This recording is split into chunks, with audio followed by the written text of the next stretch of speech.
アリってじゃあ敵と味方ってどうやって見分けますかっていうので、自分たちの味方独自のホルモンっていうのを持ってるアリっていうのがいて、それを逆手に取ったアリっていうのが殺したアリの首をこう掲げて、その巣の中にどんどん突き進んでいくんですよ。他人の首を掲げるアリっていうのをタイトルにしたんですけど、デビルマンって見たことあります？漫画で。割と僕漫画の中では結構好きな漫画で、多分今連載するの不可能だと思うんですよね。そのちょっとその子供が聞くと辛い話だと思うんですけど、その助けたと思う女の子の顔があって、次のコマに行くとそれは助けてなくて首だけ切られてて、槍の上にその顔が乗ってて、えいやえいやって言って悪魔が喜んでるっていうシーンがあるんですよ。本当に長い号すげえなと思うんですけど、あれが子供向けで流れてたんですよね。でガチで狂ってるなと思うんですけど、でそういう展開が許されたっていうのもあって、割とその新しい作品、新しい漫画ほど面白いよねっていうのがあると思うんですけど、今だと表現できないもので昔のすごく面白いものってあったりするんですよ。だからマドカマギカっていうアニメとかも結構そのきつい表現があるので、今ギリギリ大丈夫かなっていうのがあって、その昔のものってあんまり面白くないよねっていうのが人もいるかもしれないですけど、結構その昔のものでも実はその今表現できないけど今見てもすげえ面白いもの、それを面白いと表現するのはいかがなものかってなると思うんですけど、そういうのがあったりするんですよ。でなんでそのタイトルとしてその他人の首を掲げるアリっていうのにしたかっていうと、その永井豪さんの漫画のその出てくるシーンっていうのがやるアリがいるんですよ。そのあれはその悪魔がその面白がってやるっていう話だと思うんですけど、その昆虫ってすごく合理的な生き物で基本的には無駄なことはしないんですけど、他の殺したアリの頭を掲げて、それで巣に入ってくっていうのをやるアリがいるんですよ。最近なんか本のタイトル忘れちゃった。その本の推薦文書いてくださいっていうの言われて、で、なんかアリの研究者の人のその本の推薦文書いたんですけど、で、その本が結構内容が面白くて、その、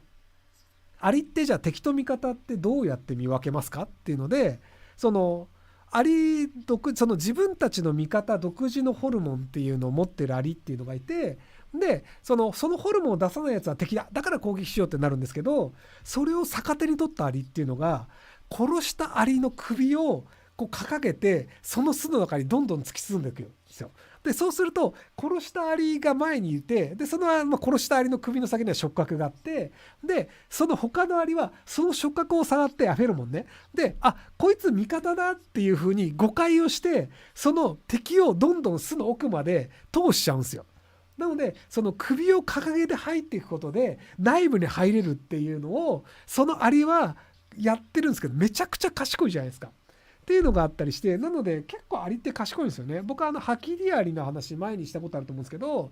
なんか人間は農業をやるから賢いんだみたいな、動物は農業とかしないじゃないかみたいなこと言うんですけど、ハキリアリってその巣の中にキノコを育てて、でそのキノコの餌として葉っぱを切って巣の中に持っていくんですよ。でその葉っぱを養分にしてキノコが育って、その育ったキノコを食べるっていうのをやるんですけど、でそれが今多摩動物園がハキリアリをずっと育ててたんですけど、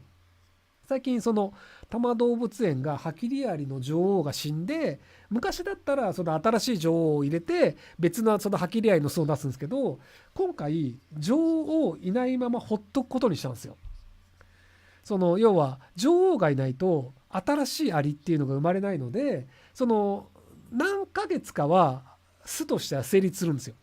もちろん普通に働きアリはいて働いて葉っぱを切ってきて、で持ち込んでキノコを食べてってるんですけど、だんだん減ってくんですよ、アリが。で減ってって新しいアリが生まれないので、だんだん巣の機能が回らなくなるんですよ。っていうのをその現実として多摩動物公園はそれを展示し続けることに決めたっていう話なんですよね。でそうハキリアリの話のように見えてますけど、今の日本それに近いんですよね。少子化がずっと促進していて、毎年40万人ぐらい日本人減ってるらしいんですよ。で、今回コロナで70万人ぐらい減ったんですよね。なので、多摩動物公園が見せてるものっていうのは、多分半年1年ぐらいで女王アリがいなくなって、多分ハキリアリの巣っていうのが全滅すると思うんですけど、長期的に見ると、日本人っていうのも、そういう状態になるんじゃないかなっていうのがあって、なのでなんかそうアリの社会から学ぶものもいっぱいあるので、割と僕今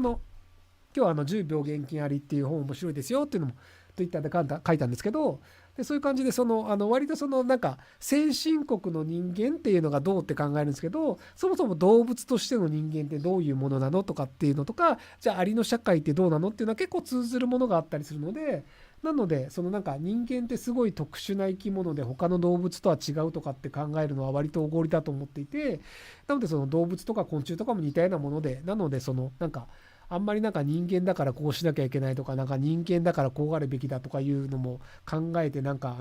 あんまりなんかなんだろうね、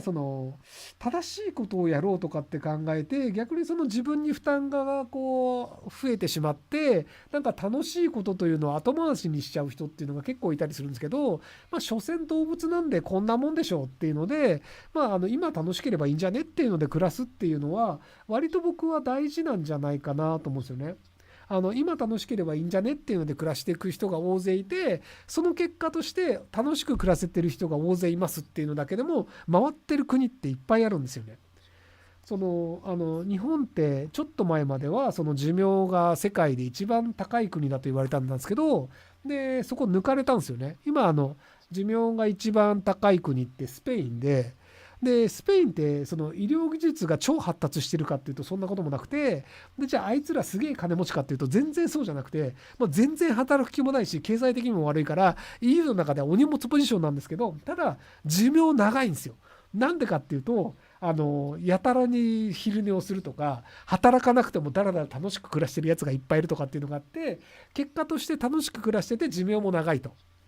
で日本の場合って寿命は長いんですけど、でもなんか大体70、80になると病院のベッドの上で10年とか5年とかっていう人も含めて寿命なんですよ。でもヨーロッパの場合ってベッドに5年10年ってまずありえないんですよね。なので、まあ、普通に楽しく暮らしてました。で、もう飯が食えなくなりました。なので、1週間で死にました。お疲れ様でしたっていう人が寿命だったりするんですよ。なので、まあ、どっちの方が幸せなのっていうので、まあ、ベッドの上で10年過ごすのが幸せだよっていう人もいるかもしれないですけど、まあ、そうじゃない健康寿命が長い方が幸せなんじゃないかなというふうに僕は思うんですけど、まあまあ、人それぞれの考え方なので、まあ、そこはご自身で考えてくださいということで、はい。今回のタイトルを未来予測の容易な国っていうのにしたんですけども、都構想、大阪都構想に関することですね。二つのなんか、例えば大統領選っていうのも明日やりますけど、アメリカ。で、大統領選の場合って、こっちの大統領になったらアメリカこうなりますよ。もしくはトランプ大統領だったら、まあコロナはなんかそんなに恐れることないよっていうし、メキシコとの間には壁を作るしとか、私を選んでくれたらこうしますよっていう具体的なことっていうのを結構選挙ってまあ言いがちなんですよね。で、大阪都構想ってアベマプライムの番組で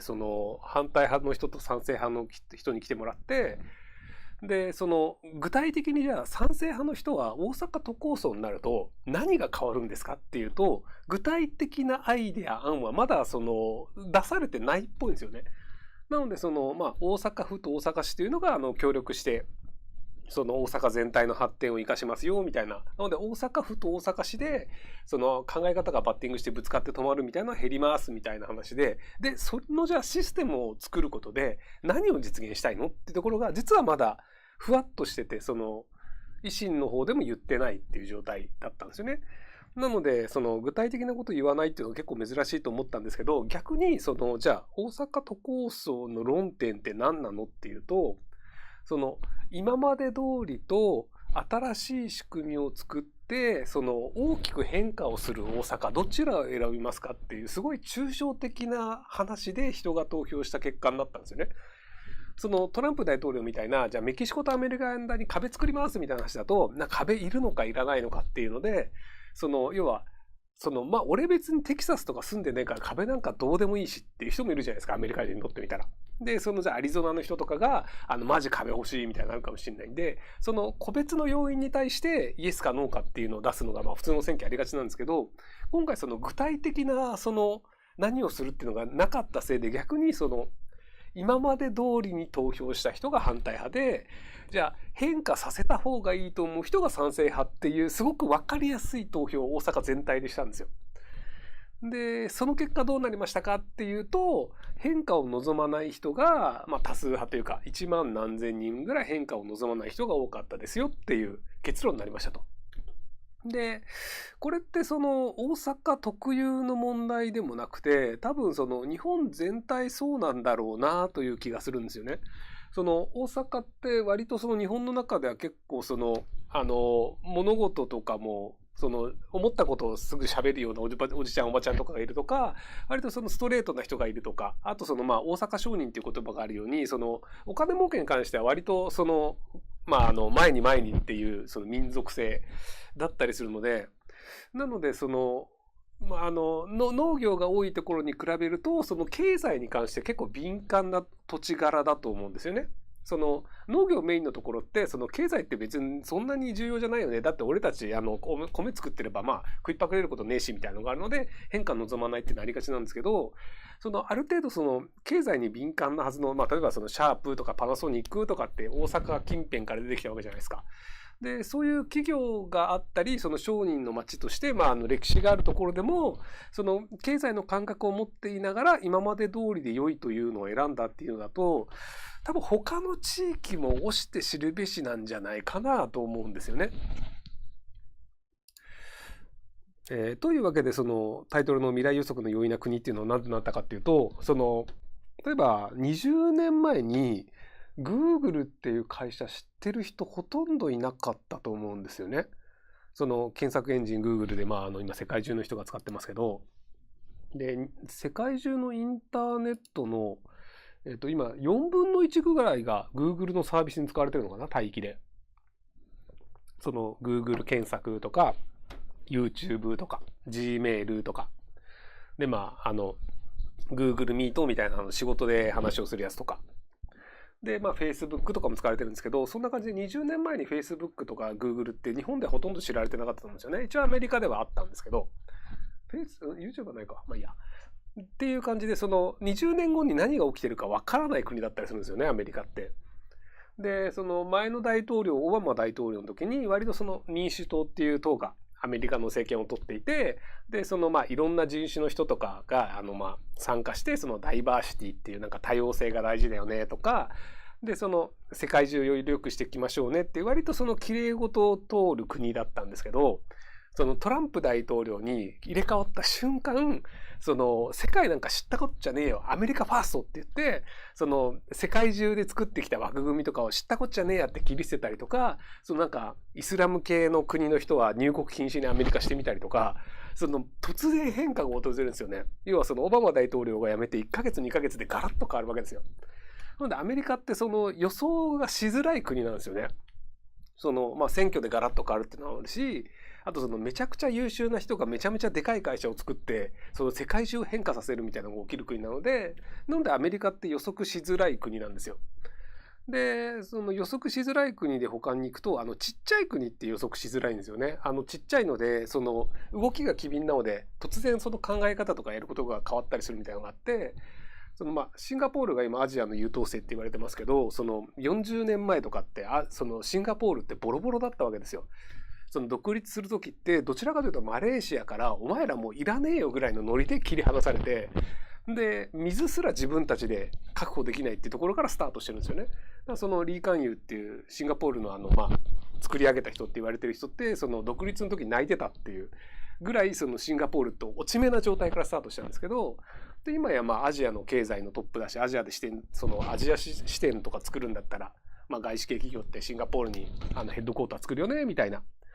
で、あと90年代とかだと、中国って人は多いけどみんな貧乏で安い国で質も悪いよねっていう状態だったと思うんですけど、今の若者って中国ってお金持ってる国っていうイメージだと思うんですよね。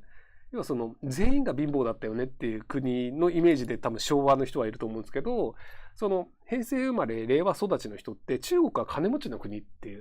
うぐらいその変化が大きい国っていうのは結構あるんですけど、